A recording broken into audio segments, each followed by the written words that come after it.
सम्राट अशोक को इतिहास में धर्म परिवर्तन और अहिंसा की वकालत के लिए जाना जाता है, लेकिन उनके जीवन का एक ऐसा दौर भी था जब वे एक क्रूर सम्राट के तौर पर जाने जाते थे। कलिंग युद्ध का खूनी इतिहास इसी दौर का साक्षी है। युद्ध के मैदान में हुए विध्वंस ने अशोक के हृदय को झकझोर दिया। इसी घटना ने उनके जीवन और सोच में आमूल चूल परिवर्तन ला दिया। उन्होंने अहिंसा और बौद्ध धर्म को अपना लिया और अपने बचे जीवन को शांति और कल्याण फैलाने में लगा दिया।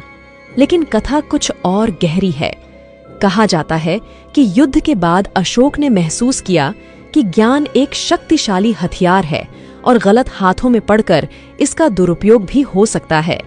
इसलिए उन्होंने भारत के उस समय के 9 सबसे तेज दिमागों को चुनकर एक गुप्त समाज बनाया, जिसे 9 अज्ञात पुरुषों कहा जाता था।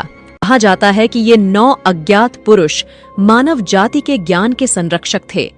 उनके पास विज्ञान, चिकित्सा, ज्योतिष, वास्तुकला और अन्य क्षेत्रों का रहस्यमय ज्ञान था। माना जाता है कि उनके पास ऐसे शस्त्र और विधि भी थीं जो बहुत ही ताकतवर थीं, लेकिन गलत हाथों में लगने पर विनाशकारी भी हो सकती थीं।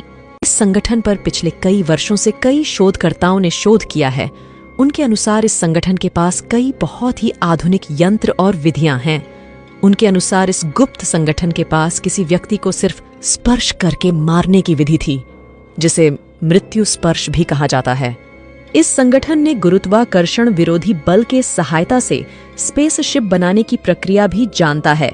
इसी तरह से संगठन ने परग्रही जीवों से बात करने की तकनीक भी विकसित कर ली है, जिसकी सहायता से एलियंस से बात कर सकते हैं। इस संगठन के सदस्यों ने पिछले 2000 वर्षों से कई गुप्त पुस्तकें लिखी हैं, जिनमें अलग अलग आधुनिक तकनीक और गुप्त ज्ञान छिपे हैं। ऐसा कहा जाता है कि हिटलर ने भी 1930 के दशक के दौरान भारत और तिब्बत में एक गुप्त खोजी दल भेजा था, ताकि उसे इस गुप्त संगठन के द्वारा लिखे गए पुस्तक मिल जाए।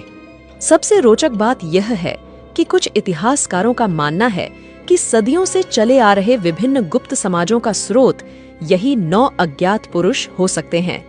यहाँ तक कि कई प्रसिद्ध वैज्ञानिक, कलाकार और राजनेताओं को इस गुप्त समाज का सदस्य माना जाता है। आइजैक न्यूटन, अल्बर्ट आइंस्टीन और हमारे डॉक्टर APJ अब्दुल कलाम जैसे दिग्गजों के नाम भी इतिहासकारों की थ्योरी में शामिल हैं।